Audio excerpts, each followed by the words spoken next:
నమస్తే, welcome to Sri paper news. ముందుగా headlines.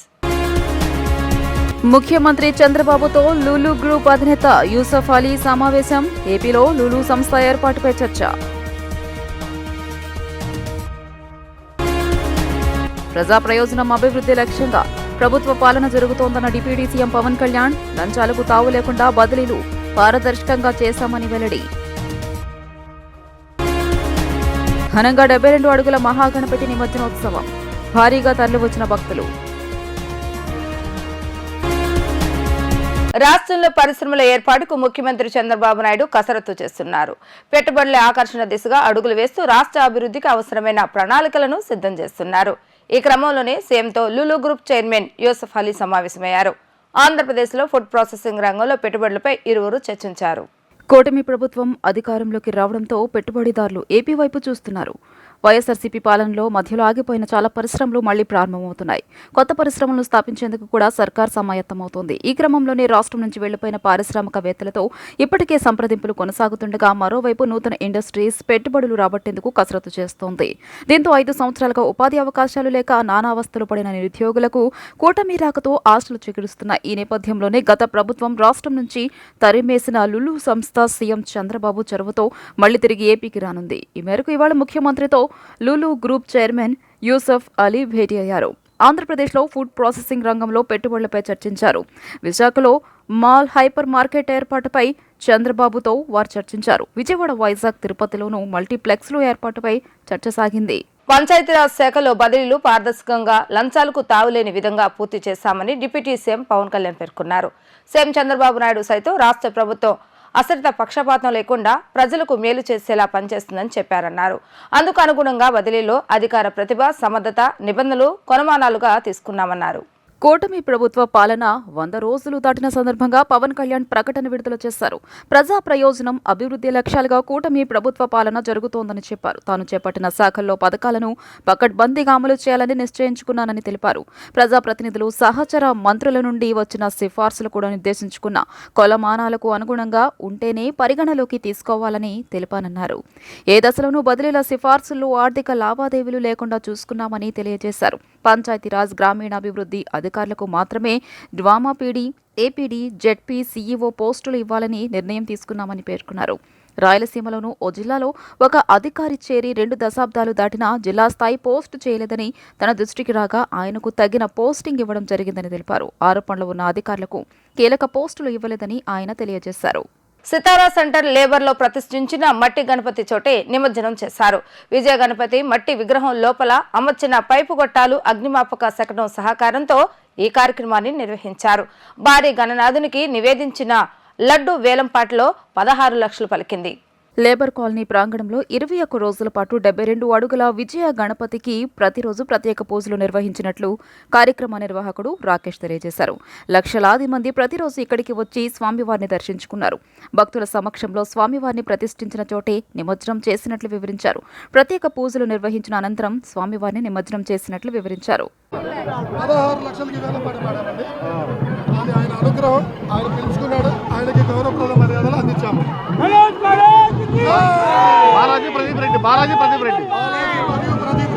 మాకు అనుగ్రహించినందుకు మేము చాలా ధన్యులమై ఉంటామండి. Thank you very much. ముఖ్యమంత్రి చంద్రబాబు నాయుడు పాలనలో రాష్ట్రంలో చేనేతకు స్వర్ణ యుగం వచ్చిందని రాష్ట్ర చేనేత, జౌళి, బీసీ సంక్షేమ శాఖ మంత్రి ఎస్ సవిత పేర్కొన్నారు. చేనేతలను ప్రోత్సహించేందుకు రాష్ట్ర ప్రభుత్వం ప్రత్యేక మేళాలు, ఎగ్జిబిషన్లు నిర్వహిస్తుందని పేర్కొన్నారు. ప్రతి ఒక్కరూ చేనేత వస్త్రాలను ఆదరించాలని, వారానికి ఒక్కరోజైనా ఈ వస్త్రాలను ధరించాలని ఆమె పిలుపునిచ్చారు. విజయవాడ బందర్ రోడ్లోని పీవీపీ మాల్లో ఏర్పాటు చేసిన చేనేత వస్త్ర ప్రదర్శనను ఆమె ప్రారంభించారు. పొందూరు, మంగళగిరి, ఉప్పాడ, వెంకటగిరి, చీరాల తదితర చేనేత వస్త్రాలు ప్రదర్శనలో ఉంచారు. అనంతరం మంత్రి సవిత మాట్లాడుతూ రాష్ట్ర చేనేత, జౌళి శాఖ ఆధ్వర్యంలో చేనేత వస్త్ర ప్రదర్శన అద్భుతంగా జరిగిందన్నారు. నేతన్నల కళ్లలో ఆనందం చూస్తే చాలా సంతోషంగా ఉందన్నారు. స్టెల్లా ఆడిటోరియంలో ముఖ్యమంత్రి చంద్రబాబు ప్రారంభించిన వస్త్ర ప్రదర్శనకు దాదాపు 2 కోట్ల రూపాయల మేర టర్న్ ఓవర్ జరిగిందన్నారు. చేనేత కార్మికులకు ప్రతి ఒక్కరూ అండగా ఉండాల్సిన అవసరం ఉందన్నారు. ఈ వస్త్ర ప్రదర్శన వల్ల ప్రజల్లో చేనేతపై మంచి అవగాహన వచ్చిందని, ప్రతి ఒక్కరూ వారంలో ఒకసారైనా చేనేత వస్త్రాలను ధరించాలని సూచించారు. చేనేత వస్త్రాలను ధరించడం వల్ల ఆరోగ్యానికి మంచిది, నేతన్నలకు మంచిదని పేర్కొన్నారు. ఇలాంటి వస్త్ర ప్రదర్శనలు మరిన్ని ఏర్పాటు చేయనున్నట్లు తెలియజేశారు. ఈరోజు పీవీపీ మాల్లో హ్యాండ్లూమ్స్ బజార్ ఏర్పాటు చేశారు. వారికి కూడా ప్రత్యేకమైన ధన్యవాదాలు కూడా మేము తెలియజేస్తున్నాం. గత 6 సంవత్సరాలుగా ఈ మాల్ వాళ్ళు కూడా ఉచితంగా ఇవ్వటం, ఈరోజు మొదలుపెట్టి గాంధీ జయంతి వరకు హ్యాండ్లూమ్స్ బజార్ ఇక్కడ స్టార్ట్ అవుతుంది. మేము తెలియజేసేది ఒకటే, ప్రజలందరికీ నేను తెలియజేసేది ఒకటే, దయచేసి చేనేతలను కాపాడండి.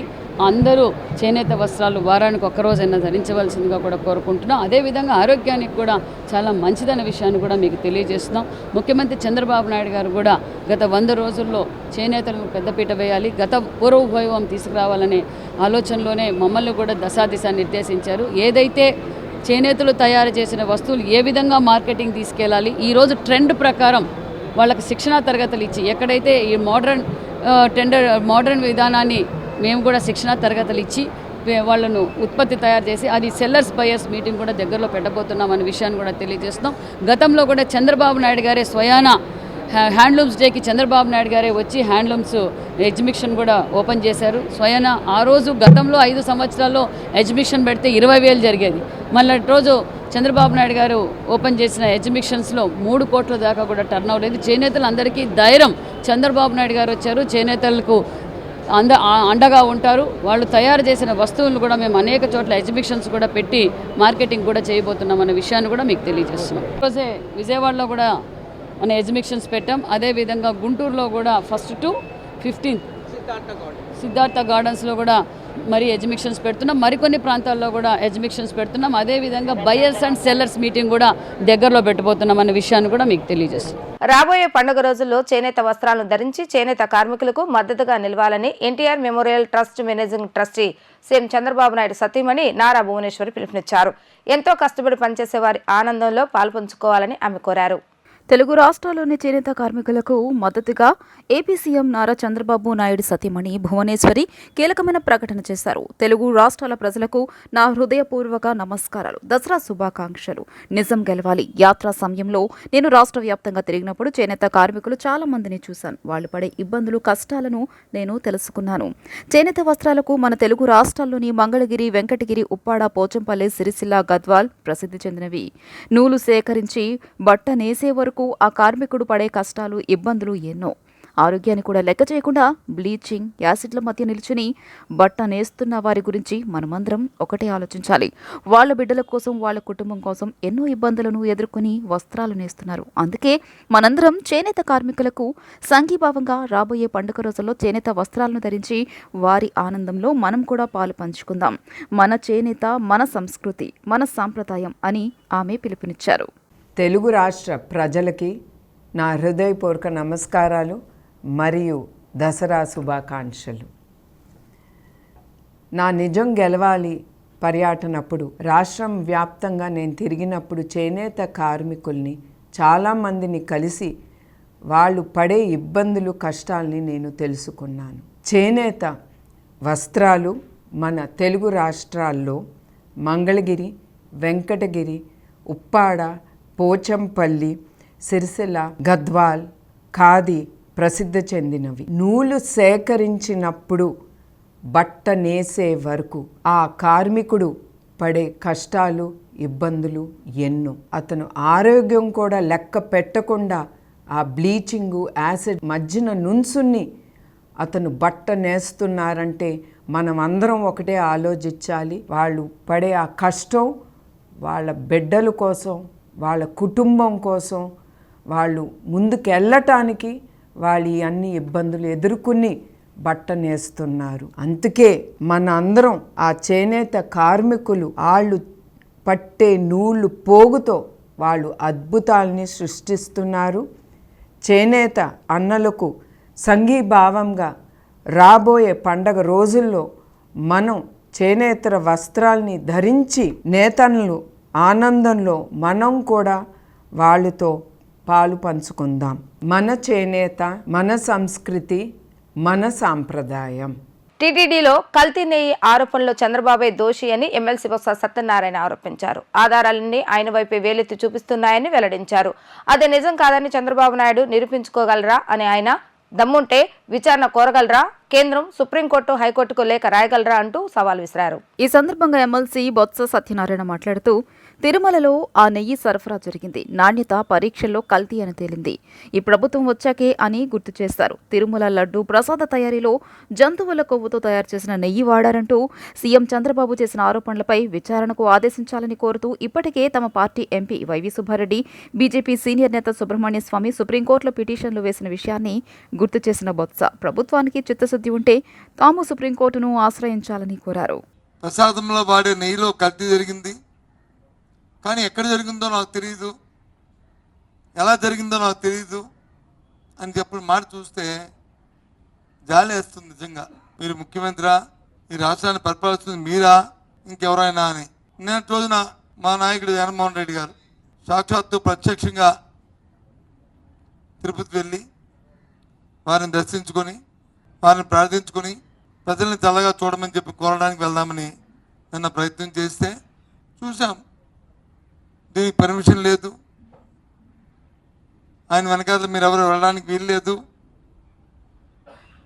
అని సాక్షాత్తు పోలీస్ శాఖ పోలీసు అధికారులు ఇచ్చిన నోటీస్ ఇది. మళ్ళీ ఆయన అంటాడు ఎవరు వద్దన్నారు వెళ్ళొద్దన్నారు అంటారు. అంటే చట్టం పట్ల నీకు గౌరవం ఉందా లేదా, లేదు నీ అధికారులు నీ చెప్పు చేతుల్లో ఉన్నారా లేదా, ఏంటిది ఈ గందరగోళం? నేను రాష్ట్రంలో 3 దఫాలుగానే 15 సంవత్సరాల మంత్రిగా ఉన్నాను. ప్రభుత్వంలో వ్యక్తులు ప్రతి అంశాన్ని సున్నితంగా తీసుకుంటూ ఆలోచన చేస్తూ ప్రజలకు ఏ విధమైన ఇబ్బందులు కలగకుండా చూసుకోవాల్సిన బాధ్యత ప్రభుత్వాల్లో ఉన్న నాయకులది, అలాగే ప్రతిపక్షాలది. ఆ నేపథ్యంలో ఒక మాజీ ముఖ్యమంత్రిగా జరుగుతున్న పరిణామాలని దేవుని క్షమాపణ కోరడానికి వెళ్ళి ఇగో ఇలాంటి పరిస్థితుల్లో జరుగుతున్నాయి కాబట్టి మీరు వచ్చి ఒక మంచి బుద్ధిని ప్రసాదించండి ప్రభుత్వంలో ఉన్న నాయకులని కోరడానికి వెళ్తున్న అలా మన నేపథ్యంలో ఆటంకాలు పెడుతూ లేనిపోయిన కొత్త విషయాలు తీసుకొస్తూ నిన్న జరిగిన గందరగోళం 24 గంటల్లో జరిగిన గందరగోళం ఈ రాష్ట్ర ప్రధాని అందరూ కూడా చూస్తూనే ఉన్నారు. ఏపీలో దసరా సెలవులకు సంబంధించి ప్రభుత్వం విద్యార్థులకు తీయని కబురు చెప్పింది. రాష్ట్రంలో పాఠశాలలకు అక్టోబర్ 3 నుంచే సెలవులు ప్రారంభమవుతాయని రాష్ట్ర విద్యాశాఖ మంత్రి నారా లోకేష్ తెలిపారు. విద్యాశాఖ సమీక్ష సందర్భంగా మంత్రి నారా లోకేష్ దసరా సెలవులపై నిర్ణయం తీసుకున్నారు. వాస్తవానికి రాష్ట్రంలో అక్టోబర్ 4 నుంచి 13 వరకు సెలవులు ఇవ్వాలని ముందు నిర్ణయించారు. తెలంగాణలో అక్టోబర్ 3 నుంచే ఇస్తున్నారన్న విషయాన్ని ఉపాధ్యాయులు, విద్యార్థుల తల్లిదండ్రులు మంత్రి నారా లోకేష్ దృష్టికి తీసుకెళ్లారు. వారి విజ్ఞప్తుల పట్ల సానుకూలంగా స్పందించిన లోకేష్ అక్టోబర్ 3 నుంచే దసరా సెలవుల ప్రతిపాదనకు పచ్చజెండా ఊపారు. తద్వారా ఏపీలో విద్యార్థులకు 12 రోజుల సెలవులు లభించనున్నాయి. అక్టోబర్ 2న గాంధీ జయంతి కాగా ఆ రోజుతో కూడా కలుపుకుంటే అక్టోబర్ 13 వరకు మొత్తం 12 రోజులు సెలవులు వస్తాయి. తిరుమలలో డిక్లరేషన్ పై సంతకం పెట్టడం ఇష్టం లేక పర్యటన రద్దు చేసుకున్న జగన్ కుంటి సాకులు చెబుతున్నారని హోంమంత్రి అనిత ధ్వజమెత్తారు. డిక్లరేషన్ ఇచ్చి తిరుమలకు వెళ్తే తల్లికి చెల్లికి పట్టిన గతే తనకు పడుతుందని భయపడి పర్యటనను రద్దు చేసుకున్నారని విమర్శించారు. ఏనాడు తిరుమల లడ్డు తినని జగన్ నాణ్యత, రుచి గురించి మాట్లాడటం హాస్యాస్పదంగా ఉందన్నారు. జగన్ మానవత్వం గురించి మాట్లాడుతుంటే అందరూ నవ్వుకుంటున్నారని ఎద్దేవా చేశారు. దేశాన్ని కించపరుస్తూ మాట్లాడిన జగన్ను దేశ బహిష్కరణ ఎందుకు చేయకూడదంటూ ఆమె ప్రశ్నించారు. టీడీపీ కేంద్ర కార్యాలయంలో ఏర్పాటు చేసిన విలేకరుల సమావేశంలో హోంమంత్రి వంగలపూడి అనిత మాట్లాడుతూ డిక్లరేషన్ ఇవ్వమంటే దళితుల అంశాన్ని ముడిపెట్టి మత విద్వేషాలు రెచ్చగొట్టే యత్నం జగన్ చేశాడని దుయ్యబట్టారు. జగన్ హయాంలో టీటీడీ బోర్డు మెంబర్గా దళితులకు అవకాశం ఇచ్చారా అని మంత్రి నిలదీశారు. తెలుగుదేశం ప్రభుత్వ హయాంలో ఎస్సీ అయిన ప్రస్తుత మంత్రి డోలా బాల వీరాంజనేయ స్వామికి ఆనాడు టీటీడీ బోర్డులో అవకాశం కల్పించారని గుర్తు చేశారు. హిందూ దళితురాలైన తనకు కూడా టీటీడీ బోర్డు అవకాశం వస్తే బ్లూ మీడియాలో రాద్ధాంతం చేసి అదే పోగొట్టేలా చేసింది జగనేనని విమర్శించారు. జగన్ చెప్పే మానవత్వం గురించి అతని తల్లి, చెల్లిని చూస్తేనే అందరికీ అర్థమవుతోందని అన్నారు. దేశాన్ని కించపరుస్తున్న జగన్ దేశ బహిష్కరణ ఎందుకు చేయకూడదని ప్రశ్నించారు. సెల్ఫ్ గోల్స్తో తనని దేశ బహిష్కరణ చేయాలని పరిస్థితి జగనే తెచ్చుకున్నాడని అన్నారు. అంటే విషయం ఏంటంటే మేము ప్రజాస్వామ్యబద్ధంగా ముందుకెళ్తున్నప్పుడు మా మీద బురద చల్లటానికి పోలీసు నోటీసులు నాకు ఇచ్చారు అని చెప్పి నిన్న అతనికి వెళ్ళడానికి ఫస్ట్ ఆఫ్ ఆల్ అతనికి వెళ్ళడానికి ఇష్టం లేదు తిరుమల తిరుపతి దేవస్థానానికి. దట్టు డిక్లరేషన్ ఇచ్చి వెళ్ళడానికి అసలు ఇష్టం లేదు. మళ్ళీ నేను నొక్కి పెడుతున్నా, డిక్లరేషన్ వన్స్ ఇచ్చి కనుక ఆయన టెంపుల్లోకి వెళ్తే వాళ్ళ ఇంట్లో తల్లికి చెల్లికి బట్టిన గతి అతనికి పడతాదేమో అన్న ఉద్దేశంతో అతను వెళ్ళడం మానేశాడు. ఆ మర్మం ఏంటో మీరే గ్రహించండి. అంటే విషయం ఏంటి ఇది అయింది. తర్వాత ఈరోజు ఒకవైపు నుంచి తిరుమల తిరుపతి దేవస్థానానికి బ్రహ్మోత్సవాల టైంలో రాజకీయ నాయకులే కాదు, సుప్రీంకోర్టు జడ్జెస్, వివిధ విఐపీలు అందరూ వస్తారు. ఆ భద్రత కూడా మాదే బాధ్యత. ఆ భద్రత నేపథ్యంలో మేమందరం కూడా ఎట్టి పరిస్థితుల్లోని విఘాతాలు శాంతి భద్రతలు విఘాతం కలిగించకూడదని చెప్పి నోటీసులు ఇస్తే దాన్ని ఈ రకంగా మాట్లాడి టాపిక్ని డైవర్ట్ చేయడానికి నోటీసుల వైపు తీసుకొచ్చాడు. ఇతగాడు మళ్ళీ మేమేదో డైవర్షన్ పాలిటిక్స్ చేస్తున్నామని మాట్లాడతాడు.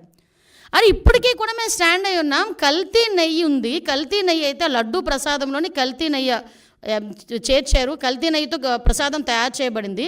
దాని గురించని ముఖ్యమంత్రి హోదాలో ఉన్న చంద్రబాబు నాయుడు గారు కానీ, ఉప ముఖ్యమంత్రి హోదాలో ఉన్న పవన్ కళ్యాణ్ గారు కానీ, లోకేష్ బాబు గారు కానీ మేమందరం మాట్లాడుతున్న ఈ నేపథ్యంలో దాని గురించి మాట్లాడండి అంటే దాని గురించి మాట్లాడకుండా నేను మెట్లు ఎక్కుతాను, ఏంటది దర్శనానికి వెళ్తాను అని చెప్పి డైవర్ట్ చేయడానికి ప్రయత్నం చేసింది నువ్వు. ఈరోజు మళ్ళీ తిరిగి డైవర్షన్ పాలిటిక్స్ అని చెప్పి మా మీద మాట్లాడే పరిస్థితి కనిపిస్తూ ఉంది. ఈ నేపథ్యంలో ఒక గోల్డెన్ వర్డ్ వచ్చింది నిజంగా, లడ్డు నాణ్యత అట, లడ్డు టేస్ట్ అట. అరే నాకు అర్థం కాంది, జగన్మోహన్ రెడ్డి ఏ రోజైనా లడ్డు టేస్ట్ చేశారా? తిరుమల తిరుపతి దేవస్థానం ప్రసాదం లడ్డూని ఆశీర్వాదానికి అక్షతలు వేస్తేనే 10 సార్లు దూకున్నాడు. అక్షంతలన్నీ అయిపోయినంత వరకు ప్రతి టీవీ వాళ్ళు కూడా చూపించారు. అది ఎక్కడ? మండపంలోనే. ఎక్కడ ఆశీర్వాదం ఇచ్చిన ఆ మండపంలోనే. ఇంకా సాల్వ్ అయ్యక ముందే అక్షంతలు వేసిన దానికి, ఆ పంతులు అక్షంతలు వేసిన దానికి మనమైతే ఆ అక్షంతలు ఎప్పుడు ఉంటాయా, ఉంటే బాగున్ను, రోజంతా ఉంటే బాగున్ను, ఆశీర్వచనం అనుకొని మనం చక్కగా బయటకు వస్తాం. అక్కడే 10 సార్లు దువ్వాడు ఆ క్రాఫ్ట్ని. అజ్మీర్ వెళ్తారు, ఎంతమంది అజ్మీర్ వెళ్ళరు? అక్కడికి వెళ్ళి వాళ్ళ సంప్రదాయం ప్రకారం వెళ్తాం కదా. తమిళనాడులోని ఇటువైపు కొన్ని టెంపుల్స్ ఉన్నాయి, షర్టు తీసి వెళ్ళాలి, మగవాళ్ళు షర్టు తీసి వెళ్ళాలి, అక్కడికి అలాగే లోపలికి పంపిస్తారు. కొన్ని చోట్ల పంచికట్టు కట్టుకుని వెళ్తారు, అలాగే వాళ్ళ దగ్గరికి వెళ్ళాలి. నేను నమ్ముతాను కానీ నేను అలా వెళ్ళనంటూ ఊరుకుంటారా? అక్కడ సేమ్ ఇక్కడ అంతే. చర్చికి వెళ్తాము, మోకరిల్లించి ప్రార్థన చేయాలనుకుంటే మోకరిల్లించి ప్రార్థన చేస్తాము. అక్కడికి వెళ్ళిన తర్వాత నువ్వు గౌరవం ఉంటే అలాగే ఇక్కడ కూడా గౌరవించి ఒక డిక్లరేషన్ మీద సంతకం పెట్టి వెళ్ళవయ్యా అన్నాం. దానికి పెద్ద రాద్ధాంతం చేసి దానికి దళితుల్ని కండక్ట్ చేశాడు. అంటే అతను చేసిన పొరపాటుని కులమతాల మధ్య విద్వేషాలు రెచ్చగొట్టడానికి ఏ రకంగా మాట్లాడుతున్నాడు. నాకే ఈ పరిస్థితి ఉంటే దళితులకి ఏ పరిస్థితి ఉంటే? అసలు దళితులు అన్న పదం నోట్లోంచి రావడానికి నీకు అర్హత లేదయ్యా. ఎందుకు చెప్తున్నానంటే ఇదే తిరుమల తిరుపతి దేవస్థానం బోర్డు మెంబర్ల గురించి మాట్లాడుతూ నువ్వు ఒక మాట మాట్లాడు. చాలామంది రికమెండేషన్స్తో వస్తారు, సీఎం గారు రికమెండేషన్లతో వస్తారు, చాలా ప్రాశస్తమైన కమిటీ అది, ఆ బోర్డు అది అని చెప్పావు. మరి ఆ బోర్డుని ఒక రకంగా చెప్పాలంటే భ్రష్టు పట్టించడానికి 50 మంది సలహా మండలిని ఎందుకు పెట్టావు? నీకు విషయం చెప్పనా? అఫ్కోర్స్ అది కోర్టు కొట్టేసింది కాబట్టి పోయారు, కానీ నువ్వు ఇచ్చిన బోర్డులో కూడా 6గురికి నేర చరిత్ర ఉందని సాక్షాత్తు హైకోర్టు బయట చెప్పింది. నీకు ఇంకో విషయం తెలుసా? నువ్వు ఇచ్చిన బోర్డులో ఒక్కడు కూడా దళితుడు లేడు. నువ్వు ఈరోజు దళితుల గురించి మాట్లాడుతున్నావు. వైఎస్ఆర్సీపీపై ఆ పార్టీ అధ్యక్షుడిపై పీసీసీ అధ్యక్షురాలు వైఎస్ షర్మిల మరోసారి విమర్శలు గుప్పించారు. గన్ను దోపిడీలో వెంకటరెడ్డి లాంటి తీగలే కాదని పెద్ద డొంకలు కదిలాయన్నారు. ఆ పెద్ద డొంక ఏ ప్యాలెస్లో ఉన్న విచారణ జరపాలని డిమాండ్ చేశారు. వెంకటరెడ్డి వెనుక వేల కోట్లు కొట్టేసిన ఆ గనుడెవరో ప్రజలందరికీ తెలుసని ఆమె అన్నారు. వైఎస్ఆర్సీపీ ప్రభుత్వ హయాంలో జరిగిన గనుల దోపిడీపై వెంకటరెడ్డి లాంటి తీగలే కాదని పెద్ద డొంకలు కూడా కదలాలని పీసీసీ అధ్యక్షురాలు వైఎస్ షర్మిల అన్నారు. ఆ పెద్ద డొంక ఏ ప్యాలెస్లో ఉన్నా విచారణ జరపాలని ఆమె సామాజిక మాధ్యమం వేదికగా డిమాండ్ చేశారు. 2,566 కోట్ల దోపిడీకి పాల్పడ్డ ఘనుడు వెంకటరెడ్డి అయితే తెర వెనుక నుండి సర్వం తానే వేల కోట్లు కాజేసిన ఆ ఘనాపాటి ఎవరో రాష్ట్ర ప్రజలందరికీ తెలుసన్నారు. 5 ఏళ్లుగా రాష్ట్రంలో సహజ సంపదను దోచుకుతున్నారని ఆరోపించారు. అస్మదీయులకు మైనింగ్ కాంట్రాక్టులు ఇచ్చారని, టెండర్లు, ఒప్పందాలు, నిబంధనలన్నీ బేఖాతరు చేసి అనుకున్న కంపెనీకి దోచిపెట్టారని పేర్కొన్నారు. ఎన్జీటీ నిబంధనలను తుంగలో తొక్కారని ఆరోపించారు. రాష్ట్ర ఖజానాకు రావాల్సిన నిధులు సొంత ఖాతాలకు తరలించారన్నారు. గత ప్రభుత్వ హయాంలో జరిగిన మైనింగ్ కుంభకోణంపై ఏసీబీ విచారణతో పాటు పూర్తి స్థాయిలో సమగ్ర దర్యాప్తు జరపాల్సిన అవసరం ఉందన్నారు. చిన్న చేపలను ఆడించి సొమ్ము చేసుకున్న పెద్ద తిమింగలాన్ని పట్టుకునేలా దర్యాప్తు జరపాలని కూటమి ప్రభుత్వాన్ని కోరారు. సహజ వనరుల దోపిడీపై సీబీఐ విచారణకు డిమాండ్ చేశారు. ఈ మేరకు CM Chandrababu Naidu, deputy CM Pawan కళ్యాణ్లతో పాటు కాంగ్రెస్ ఏపీ వ్యవహారాల in charge Manickam Tagore, INC India, INC Andhra Pradesh ఖాతాలను కూడా ట్యాగ్ చేశారు. వార్తలు ముగించే ముందు హెడ్లైన్స్ మరొకసారి. ముఖ్యమంత్రి చంద్రబాబుతో లూలు గ్రూప్ అధినేత యూసఫ్ అలీ సమావేశం. ఏపీలో లూలు సంస్థ ఏర్పాటుపై చర్చ. ప్రజా ప్రయోజనం అభివృద్ధి లక్ష్యంగా ప్రభుత్వ పాలన జరుగుతోందన్న డిప్యూటీ సీఎం పవన్ కళ్యాణ్. లంచాలకు తావు లేకుండా బదిలీలు పారదర్శకంగా చేశామని వెల్లడి. ఘనంగా 72 అడుగుల మహాగణపతి నిమజ్జనోత్సవం. భారీగా తరలివచ్చిన భక్తులు. ఇవి ఈరోజు వార్తా విశేషాలు. మరలా తిరిగి ప్రసారమయ్యే వార్తలు మళ్ళీ కలుద్దాం. అంతవరకు సెలవు. నమస్కారం.